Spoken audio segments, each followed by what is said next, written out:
you talked about how infomercials was your business about 8 years ago, and now things have changed. Tell us about the last 25 plus years of building BODi. I know it was called Beachbody before, now it's BODi.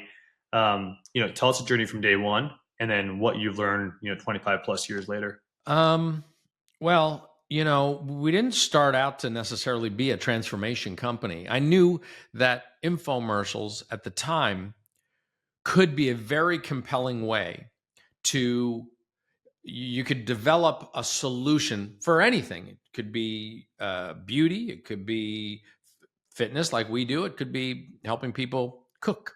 So the infomercial, what they call the long form program or the long form advertisement, could present a problem and solve that problem and then provide proof that that works.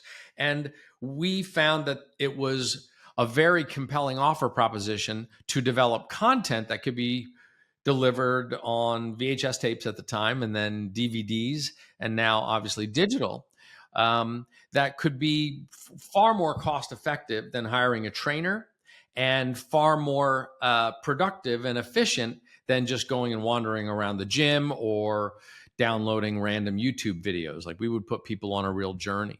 And that was super productive for us until about, I'd say 2016, 2017, when the infomercial got displaced because people were cord cutting. So you got Netflix, you got the streaming services, and all of a sudden the place that long form advertising happened wasn't there anymore.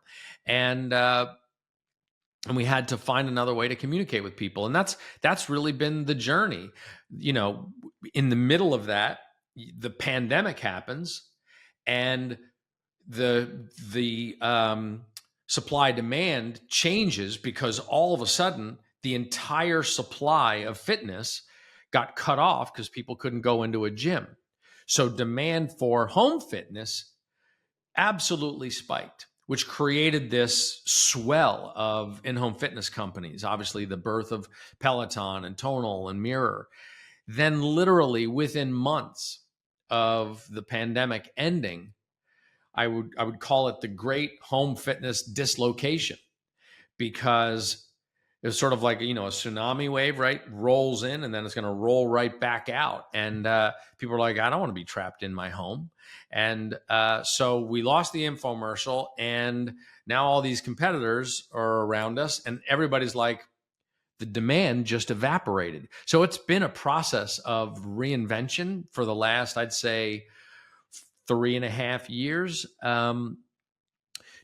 because the problem is still every bit as acute. Like, there's 175 or so million people overweight or obese. 130 million of them are pre-diabetic or have type 2 diabetes, and half of them don't even know that they are in danger of diabetes. So, like, the problem is real. And so you keep going, and you try to solve it, and you try to communicate it in a way that's compelling and gratifying. But that's certainly been I would say, to be lucky enough to be with a company that's been around for 26 years also means you're going to suffer dramatic change and evolution of your business model. And if you're not constantly reinventing and paying attention to what's going on in the market, you're going to get left behind. And you will be that horse and buggy company that all of a sudden is getting passed by Teslas.